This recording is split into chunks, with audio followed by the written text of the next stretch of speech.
Well, work on the unbranded Paillard is progressing. Motor has now been reserviced. I serviced it once years ago, and now I just serviced it again. Fresh lubrication, cleaned off what little dust there was, and just inspected everything to make sure no surprises were lurking. And while I have it out, I figured I'd show you this. On this unbranded machine, hold on a sec while I get a good grip on it. There we go.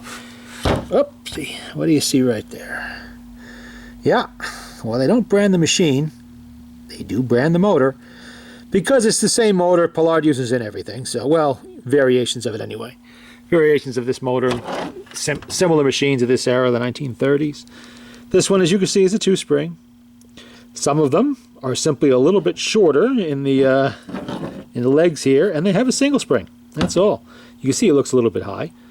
All they do is they shorten it by one spring can, shorten all the shafts, and there's your simple single spring motor. Tiny springs in these, two together, like I said before in the last video, generally make about one Victor Victrola 35. Somebody's having fun with an engine somewhere. And this is one of them. You can't do this with every phonograph motor, but this one you can, because it's nice and flat on the bottom, nothing's touching. You can spin it up. You can run it outside of the engine. Outside of the case. So this way I can look for any problems and whatnot right here. And you can see the fiber gear spinning away there. That you'll just have to check to make sure it's not getting eaten up, because it will happen sometimes. Fiber gear technology was used in various applications, also in the automotive industry. A lot of automobiles. Then, I'm not sure today, but in the 60s and 70s and 80s, you could find timing gears in automotive engines and many different cars made out of basically the same material. This compressed fiber something with resin that they used to make these gears. I guess it was pretty advanced for its time. Now here you can see the horn assembly, well, partially reassembled, but out of the case. I just love how they make these. I mean, look at how many different pieces are welded together here. All really nicely done. Just excellent workmanship.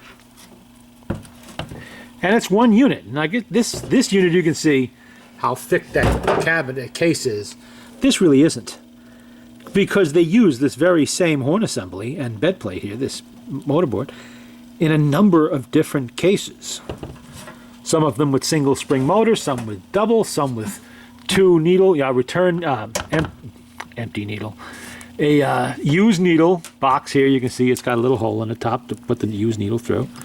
And your new needles would go in here. And the sound control, you see it back there. And some without. Now, another little difference I noticed on this one that does not exist on my other ones is here. Right here, this is where the bracket goes that goes around this shaft. It attaches here with two screws. On some of these, that is a screw and a nut. And let me tell you what, it's kind of a pain in the neck to put the screw in while you're holding the nut under. This one, however, has a bracket there, and it is threaded. The bracket is thicker steel, and it is threaded. So there's no more use for a nut. You just put the screw right in like you would everything else on here, and it goes in a few seconds. That was an improvement. They did things like that. They improved as they went along. And we're still spinning over here. That'll spin for probably 10 minutes or so, because it was almost fully wound. Nice quiet motor too. Like a little Swiss watch. Everything is perfectly adjusted.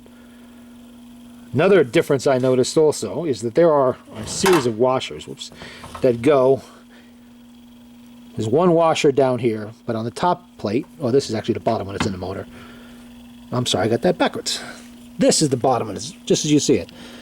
Right in there, I don't know if you can really see it, but there are washers there to shim it out. So you get a perfect fit for the barrels in there. They don't slop around too much. They had 4 of them. 4 washers, 2 thicker washers and 2 paper thin washers, all stainless or steel. I don't know if they're stainless, but they are steel. I've never seen that before in one of these motors. Usually there's at most 1 washer there, and that's it.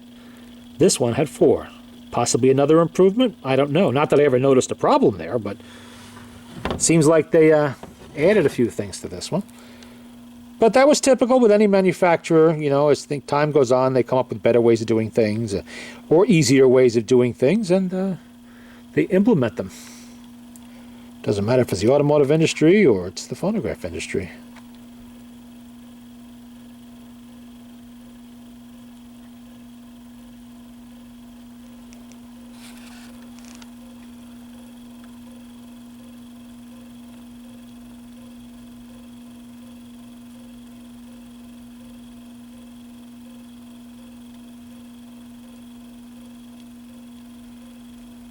Every motor has its own distinct voice.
Yeah, you get a better look at the fiber gear.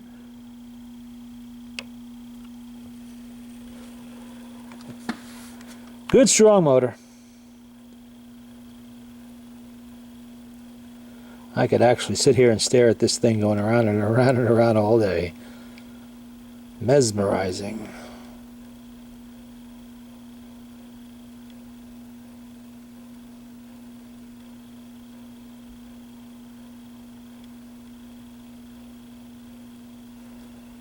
And there you go.